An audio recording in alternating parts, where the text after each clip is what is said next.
시청자 여러분 안녕하십니까?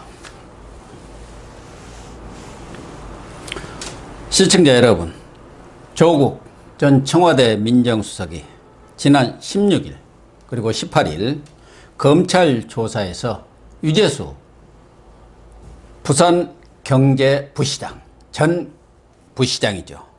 부시장에 대한 청탁이 있었으며 그 청탁을 한 사람은 백원우 전 민정비서관이라고 검찰 조사에서 이렇게 진술한 것으로 밝혀졌습니다. 또한 임종석 전 청와대 비서실장이 울산 부정선거 사건에 깊숙이 개입해서 사령탑 역할을 한 것이 아니냐는 혐의를 받고 있습니다. 이런 뉴스를 중심으로 이진권 교수님과 함께 얘기 나눠보도록 하겠습니다. 이 교수님, 예. 여러 가지 아주 중요한 뉴스들이 좀 터져 나왔어요. 예. 그래서 첫 번째는 지금 유재수 전 부산시 경제부시장 감찰 무마 사건에서 소위 외압을 가한 사람이 누구냐, 이런 얘기가 꾸준히 흘러나왔고, 그래서 실무자들은 다 수사를 받았고, 이제 마지막으로 조국이 16일, 18일 검찰에 불려갔지 않습니까? 근데 그때 1차 16일 검찰 조사를 받고 나와서는 자신이 정무적 책임, 마지막 책임을 지겠다 하면서도 법적 책임에 대해서는 아니다, 뭐 이런 취지로 변호사를 통해서 밝혔지 않습니까? 그런데 지금 각종 언론에서 보도한 바로는 아마 취재가 제대로 된 것 같은데 조국이 외압이 있었다, 청탁이 있었다, 이걸 밝혔다는 거예요. 뭐 거의 사실로 확인이 되는 것 같아요. 조국도 왜 이런 중요한 내용을 밝혔을까요? 아니 근데 자기가 벌써 정무적 책임은 있다 네. 이야기했을 때 그 법적 책임은 없다고 이제 말할 때 이미 사실은 그런 게 있었다는 걸 한자락 시인한 거지. 깔아놨네요. 한자락 깔아놨어. 시인하면서 그거 저 법적으로 책임질 일은 내가 한 거 아니야. 나는 그냥 그 뭐예요 그 저 이제 다만 저 이 감찰을 중단한 그 정치적 판단으로 감찰을 중단한 그 정치적 책임은 있지만은 법적 책임질 일은 내가 한 거 아니에요. 딴 사람이 있을 거야. 이렇게 이야기했거든. 그런 식으로 이야기한 거 아니에요. 그랬다가 이제 이번에 검찰이 불려가니까 사실 이제 이야기를 한 거죠. 그건 내가 한 게 아니라 백원우가 전달했다. 그럼 그 뒤에 누가 있느냐 이제 이렇게 되는 것 아니겠습니까? 그런데 백원우는 전에 검찰 조사에서 나는 의견만을 진술을 했고 그것에 대한 감찰 중단 지시는 조국이 결정했다, 그렇게 얘기를 했고, 나중에 그 3인회의라는 거 있지 않습니까? 박형재라고 서의 한 거, 그것은 이미 감찰 중단이 결정이 난 뒤에 마무리 차원에서 매듭 차원에서 한 거지 감찰 중단과는 뭐 별 관계가 없다, 이렇게 얘기를 했잖아요. 서로 지금 달라요? 서로 떠넘겨오는가요? 근데 뭔가 안 좋은 일을 해놓고는 처음에는 안 좋은 일을 할 때는 음모적으로 할 때는 뭐 해가지고 야 우리 이거는 절대로 말이야 우리만 아는 거야. 입 딱 다물자. 의리를 지켜야 돼? 이렇게 할 것 아닙니까? 근데 나중에 되면 슬슬 이제 빈틈이 생기는 게 야 제가 나한테 떠밀어 이제 이렇게 되거든. 그렇겠죠. 조국 수석으로서는 조국 그러니까. 입장에서는 상당히 섭섭하지 않겠습니까? 그러니까 굉장히 괘씸하지. 내가 말을 안 하고 있으니까 말이야 이 친구가 내가 검찰에 가서 비록 요즘 묵비권 행사를 계속하지만은 이런 것까지 내가 묵비권 행사는 안 해. 왜냐하면 왜 네가 책임져야 될 일을 나한테 떠는 게 이렇게 되는 거거든. 그러니까 이제 문제는 백원우 전 이제 민정비서 지금 그래도 이 양반 그 덕분 지금 민주연구원 부원장가 있어요. 대단하잖아요. 당에서 실세로 지금 행사하고 있죠. 그러니까 대통령 뜻을 당에서 뭐 이렇게 부총독이죠, 부총독. 옛날에 이제 흔히 우리가 했던 말로 복심이지. 완장찬 부대예요. 완장을 딱 차고 앉아 있는 거죠. 그러니까 이래가지고 지금 왔는데 어쩌면 백원우는 나는 지금 민주당 앞으로 총선을 총괄해야 될 그 중요한 포스트에 있으니까 그러니까 오히려 뭐 조국 당신이 어차피 버린 몸이니까 당신이 다 책임져라고 떠넘겼는지는 모르겠지만 조국으로서는 정말 굉장히 코너에 몰려 있는데 이것까지도 내가 떠안아야 되느냐 이런 게 있을 거거든. 그러겠죠. 그래서 아마 이야기를 했는데 그러면 백원우 뒤에는 누가 있느냐? 이제 이게 관심거리. 조국이 그것도 또 밝혀버렸다는 거 아닙니까?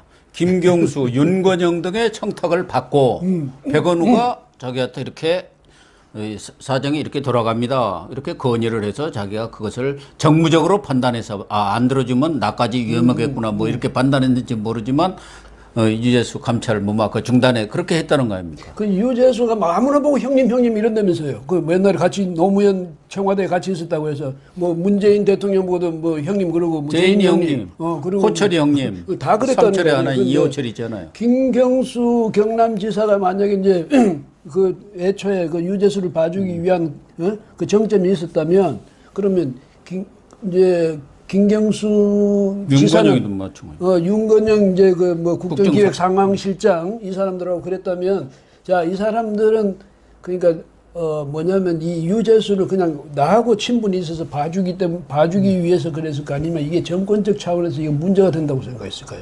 정권적 차원의 판단이라고 봐야겠죠.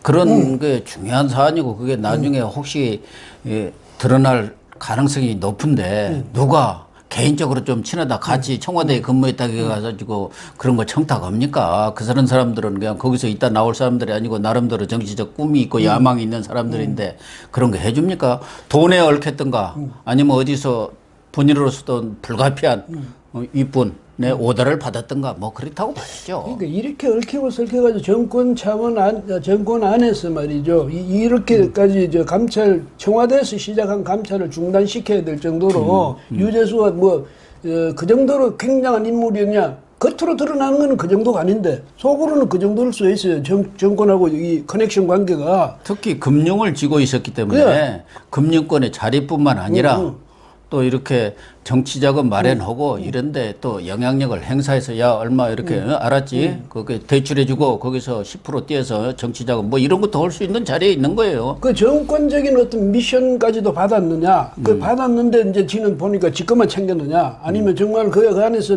정권적 차원의 그 미션까지도 수행을 했느냐? 이런 문제가 앞으로 생길 텐데.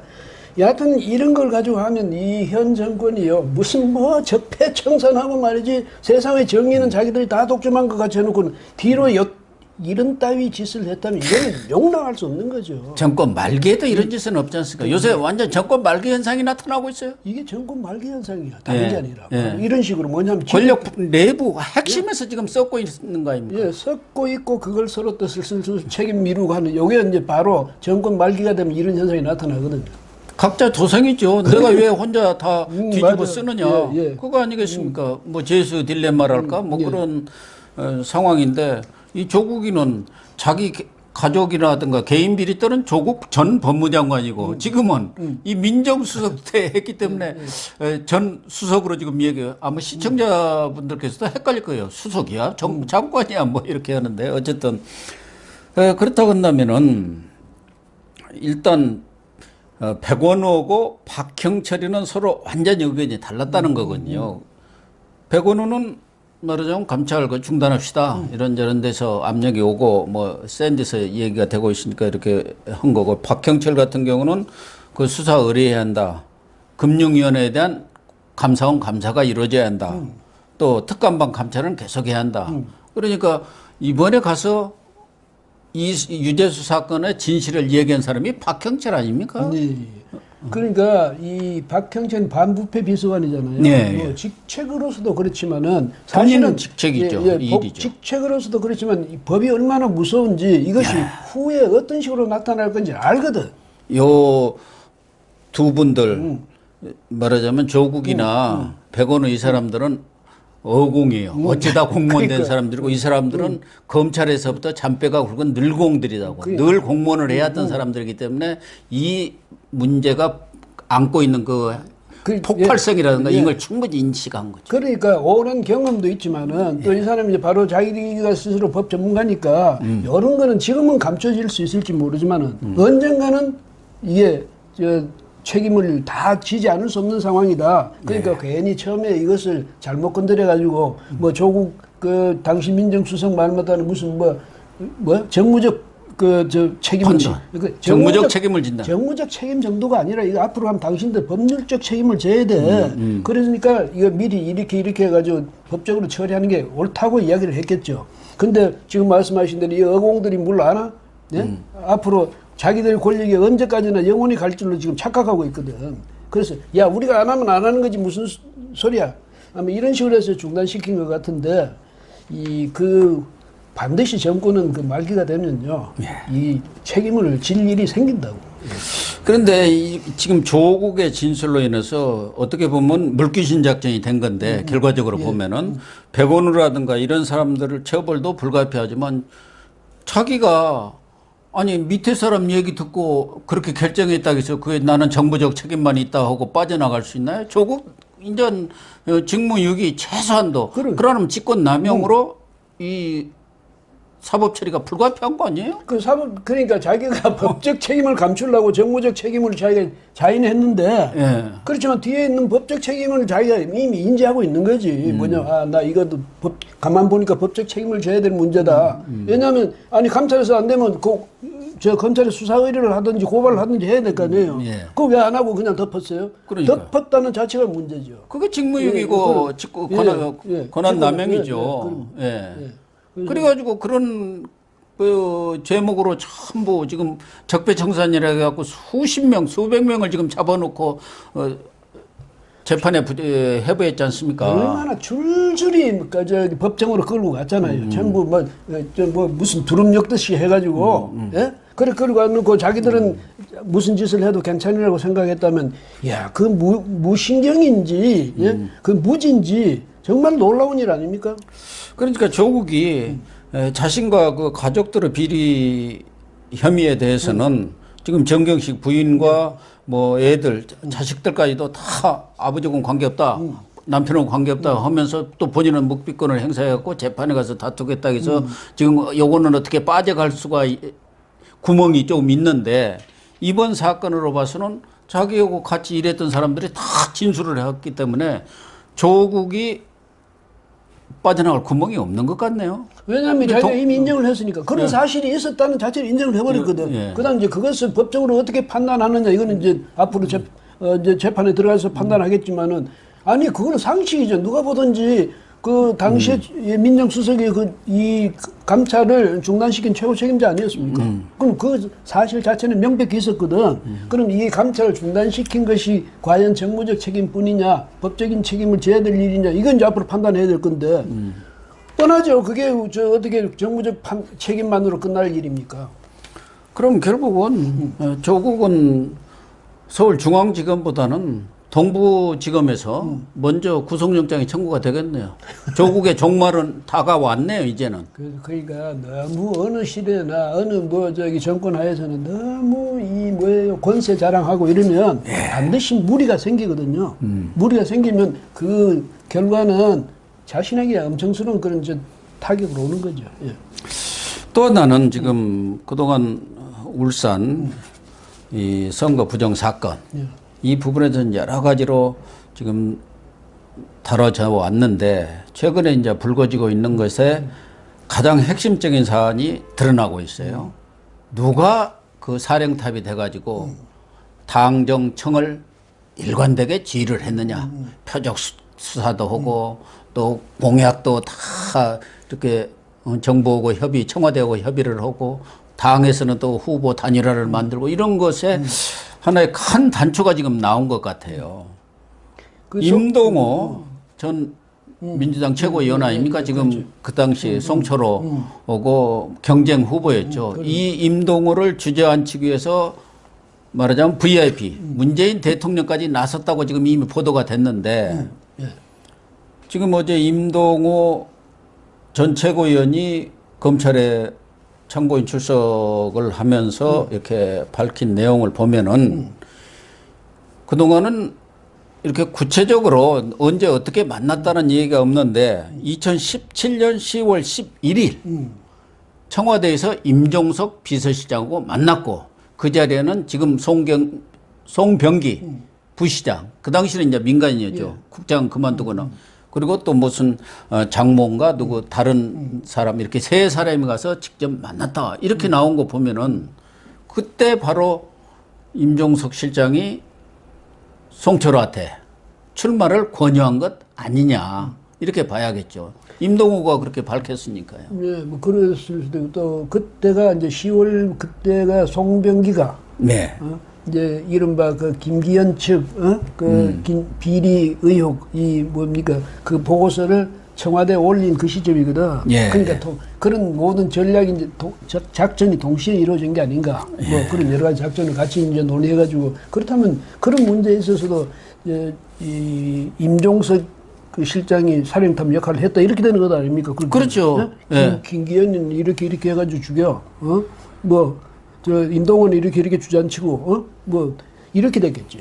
그러니까 지금까지 알려진 것은 이렇게 다발적으로 이루어졌는데 그것을 각자 알아서 했겠냐. 누가 하나의 사령탑이 있어가지고 그걸 총괄적으로 그럴만한 힘이 있는 사람이 총괄적으로 지휘한 거 아니냐. 그 송병기 이 업무일지에 보면 그런 메모에 대한 저 대통령이 요청했다면서요. 그게 10월 13일입니다. 그러니까 송철호가 11일 날 임종석을 만나고 비서실장을. 그 다음에 이제 송병기가 그거 만나고 와서 업무 일지에다 딱 적어 놓은 거죠. VIP, 출마 권유, 면목 없음, 이렇게 아마 임종석이가 그렇게 얘기했겠죠. 또 나가라는데 대통령께서 면목 없다고 이렇게 말씀도 하셨는데 좀 이번에 출마를 해 주셔야겠다. 이렇게 권유한 거 아니겠습니까? 이게겠죠. 그러니까 송철호를 말이죠. 대통령이 그 30년 직이 그 송철호 당선이 내 최고의 소원이다 이랬을 사람이니까 대통령이 송철호를 봐주려면 어디든지 봐줄 수 있죠. 예. 청와대 요직에 넣어줄 수도 있고. 장관도 시켜도 되죠. 그러니까 정부 요직에 넣어줄 수도 있는데 굳이 왜 출마를 시켰냐. 첫째로는 그러니까 부산, 경남, 울산 이 부울경에 적어도 거기가 내 정치적 텃밭인데 거기 그래도 우리가 이제 여기서 확고하게 이 지지 기반을 강화해야 될 거 아니냐.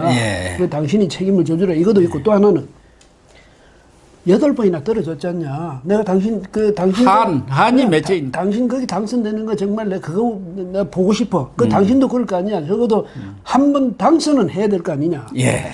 이런 뭐 배려도 있고 자기 지지 기반 강화라는 고려도 있고 이래가지고 했을 것 같은데 이제 문제는 대통령이 그렇게 그러면 당신 나가 이렇게 했으면 뒤에 만반의 준비 없이 그냥 나가라 했겠습니까? 그렇죠. 대통령이 나가라는 거 떨어지면 그건 누가 책임질 건데? 그러니까 아주 그냥 조직적으로 맞춤형 지원 그런 것을 전부 만들어낸 것이죠. 정권 차원에서 정말 깨재재하지만 울산시장 그거 하나 그거 따먹겠다고 그러니까 청와대가 동원됐다는 이런 우리가 추측을 할 수밖에 없잖아요 지금. 그렇죠. 예? 그거죠 뭐 총동원돼 가지고 청와대가 총동원돼서 각 부처라든가 뭐 이런 공약도 만들어주고 경찰청 동원해서 수사하고 뭐 장관도 내려보내고 또 당을 동원해서 후보 단일화를 시키고 그런 거 아닙니까? 그래서 임동호 지금 전 최고위원이 얘기하는 게 그 이후 임종석 한병도 전 정무수석이죠. 김경수 전 경남지사 이런 사람들과 뭐 이렇게 술자리 뭐 이분이 아마 여권 내에서는 마당발인 모양이에요. 저희들은 뭐 중앙정치에서는 잘 모르는 사람인데 그쪽 뭐 친문 세력이라든가 PK 지역에서는 좀 널리 알려진 사람이어가지고 이런 아주 실세들하고 만나서 저녁 자리도 하고 그런데 그 자리에서 오사카 총영사를 제안했다는 거 아닙니까? 그러면 매수죠 그게. 그러면 임종석이가 책임을 벗어날 수가 없죠. 그리고 한병도 같은 건 지난해 2월에 오사카는 좀 그렇고 고베는 어떠냐. 오사카보다 하는 고베가 좀 작거든요. 그런 데서 뭔가 좀 틀어진 것 같아요. 내가 째까는 거 자리 하나 맡으려고 울산시장 이렇게 경쟁에서 물러난다는 게 말이 되느냐. 뭐 어찌다가 이제 우리 속된 말로 파토. 뭐 공사 사장도 뭐 했다며. 뭐 공사 동서발전. 이 나라에 무슨 그런 공직 같은 거는 전부 이게 무슨 떡이야. 서로 갈라가지고 갈라먹고 야 너 내 몫이 왜 작아? 너는 왜 큰 몫 먹어? 아니 갈라먹은 건 좋은데 누구를 선거에 주저앉히기 위해서 그런 자리들을 지금 제안한 거 아닙니까? 매간매직을 한 거 아니에요. 그거는 공직선거법 위반. 선거 방해하는 거 이거는 용서할 수 없을 뿐더러 그다음 이게 공직자로서 선거 개입해가지고 그렇게 하는 거 이것도 용납이 안 되는 거거든요. 옛날에 노무현 전 대통령이 탄핵 소추 해당했습니까? 그 중앙선관위에서 그때 2번이나 경고를 먹었거든. 그런 식으로 선거 개입하는 말 하지 말라고. 이랬는데 자꾸 멈추지 않으니까 결국은 탄핵 소추까지 당했어요. 그것 때문에. 근데 이번 이 일은요, 그 정도가 아니에요. 예, 그러니까요. 구체적으로 직접 어떤 특정인을 당선시키기 위해서 청와대 차원에서 만약에 이런 식으로 작전까지 벌였다면 이건 용납할 수 없는 일이죠. 그래서 지금 뭐 지난 11월 17일인가요? 임종석이가 느닷없이 종로에서 그동안 뭐 은근히 표밭을 갈고 있었지 않습니까? 네. 집도 고려 연교. 네. 그리고 불출마 선언했어요. 그런데 그 무렵에 울산 사건이 울산청에서 이 서울중앙지검으로 재배당됐어요. 그러니까 임종석 입장에서는 이게 간단치 않은 문제구나. 자기가 한 일이 있을 거 아니면 다 알고 있으니까. 그래서 그만둔 거 아니냐는 그런 얘기도 나오고 있어요. 근데 이제는 갈수록 그런 뭐랄까 혐의가 짙어지는 거지. 예. 저 사람이 왜 저렇게 했을까 했을 때 이제 그것 때문에 그렇구나. 이런 식으로 누구든지 유추할 수가 있거든요. 합리적인 의심이라고 그렇죠. 봐야죠. 당연히. 예, 그렇고 이제 자연스럽기도 하고 합리적이기도 한 그런 의심인데, 그런 추론이고. 그런데 보니까 정말 무서운 거는, 정권이 정말 이런 일에까지 이렇게 개입할 수가 있구나. 예. 우리 국민들로 생각할 때 아주 두려운 일 아닙니까? 권력이 이렇게 하면 뭐 못할 게 없구나 이런 생각이 들고. 거기다가 공수처법까지 생겨보세요. 예. 이제는 꼼짝 말하죠. 그러니까 김기현이 지금 김기현이는 이제 그래가지고 나중에 무혐의 됐잖아요. 예. 근데 지금 공수처 되면 무혐의 안 돼요. 어떻게 그럼요. 무혐의 될 수 있겠습니까? 대통령이 딱 작정해서 걔 좀 만약에 그 임종석 실장이나 누워있다, 걔 좀 고생 좀 시켜 이러면 공수처 같은, 만약에 앞으로 공수처가 된다면 걔 가만 놔두겠어요? 그렇죠. 그때는 경찰청에서 그렇게 무리하게 수사를 하니까 울산지검에서 제동을 건 거 아닙니까? 예. 또 그 당시 송인배인가요? 송인택 지검장이 상당히 정의감 있는 분이더구만요. 그러니까 그게 문제가 될 것 같은 게 99쪽짜리 그 수사 보고서인가를 남겨놨잖아요. 예. 아주 전후 사정을 자세히 해서 왜 무혐의 내렸는지까지 다 남겨놨지 않습니까? 그러니까 이제 이 정권 측에서 보니까 이 검찰을 가지고는 도무지 이게 효율성이 안 올라. 네. 네. 대통령 권력을 행사하는데 청와대가 영향력 미치는데 이게 효율성이 떨어져. 그럼 효율성을 높이는 방법이 뭐냐? 대통령 직속의 이 사정기관 하나를 만들어야 되겠어. 이런 거 아닌가 모르겠어요. 그런 거겠지 뭐. 예. 어쨌든 임종석 전 비서실장도 검찰의 수사를 피할 수도 없으려니와 사법 처리가 불가피해지는 그런 상황으로 가는 거 아니겠느냐. 그렇다면 이건 명백히 이거는 범죄 행위거든. 예. 예? 그러니까 그거 용서할 수가 없는 거죠. 그 다음에 그 누구예요? 거기 만약에 다 같이 끼었다면 백원호? 응? 그런 사람들은 당연하고요. 그런데 문제는 임종석이는 자기가 송철하고 잘 알지도 못하는 알겠지만 그렇게 가깝지 않은데 자기가 총대를 그렇게 왜 메고 나섰겠어요. 그러나 문재인 대통령이 무슨 직접적으로 지시를 했다든가 송철호를 직접 만나서 어떻게 했다든가 그런 증거는 없으니까 어쨌든 모든 총대는 총사령관 역할은 사령탑 역할은 임종석이가 질 수밖에 없네요. 근데 그것도 한번 이게 있잖아요. 이제 임종석이가 지으면 백원우가 그 김기현이 무슨 거를 이쪽에 박형철이한테 넘겨줬고 박형철이가 이제 경찰청에 넘겨줬다고 그래도 되잖아요. 네, 백원우가 밑에 있는 거 행정관이 그걸 다 가공해갖고 넘겨준 거죠. 근데 그 사이에서만 있고 조국이한테는 영향이 없었나? 조국은 당연히 그쪽에 들어가는 거죠. 그러니까 완전히 청와대 청와대 그 실장을 비롯해서 비서실장 그 밑에 민정수석, 정무수석은 또 상관이 없었을까?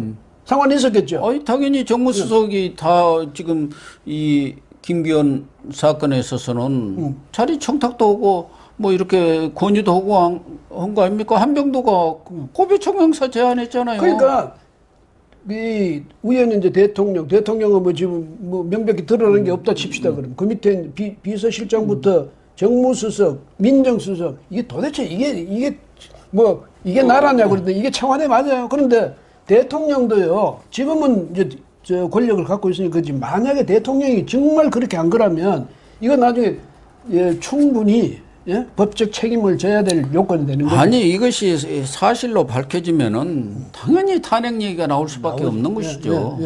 그렇잖아요. 지금도 대통령도 사실은 수사를 해야 해요. 뭐 기소를 못할 뿐이지 재임 중에는 전에 박근혜 전 대통령도 다 수사했지 않습니까? 박근혜 전 대통령의 경우에는 지난 2016년 20대 총선 때 이 뭐냐면 이제 청와대에서 자체 여론조사 같은 걸 해가지고 이 새누리당의 당시 새누리당의 공천에 개입했다고 해서 별도로 2년 선고받았거든요. 그렇죠. 근데 이거는 그 정도 일이 아니거든. 그럼요. 예? 그러면 문 대통령이 만약에 정말 그런 지시를 했고 또 송철호 씨한테 그런 뭐 누가 서른 의원인가 누가 뭐 이렇게 얘기했대요. 그거 대통령이 요청하는 게 뭐가 문제냐고. 근데 요청한 사실 때문에 벌어진 만약 여러 가지 위법 사실이 벌어졌다면 당연히 문제죠. 대통령이 선거 개입이 되는 거지. 어쨌든 지금 유재수 감찰 무마 사건, 울산 부정선거 개입 사건 이런 것들을 총괄적으로 보면은 소위 촛불 정권이라는 이 문재인 정권이 권력 핵심부에서부터 썩어 문드러지고 있는 것 아니냐 이렇게 결론을 내릴 수밖에 없는 것 같아요. 아까 고 교수도 말씀하셨지만 이것이 바로 정권 말기 현상인데 문제는 정권 말기 현상이 정권 중기에 벌써 와버렸다는 거 아닙니까? 그 다음에 그런 행위는 임기 한 1년 좀 지나서부터 벌써 시작이 됐다는 거고 이거 참 굉장히 큰일입니다. 심각한 문제예요. 오늘 방송 마치도록 하겠습니다. 감사합니다.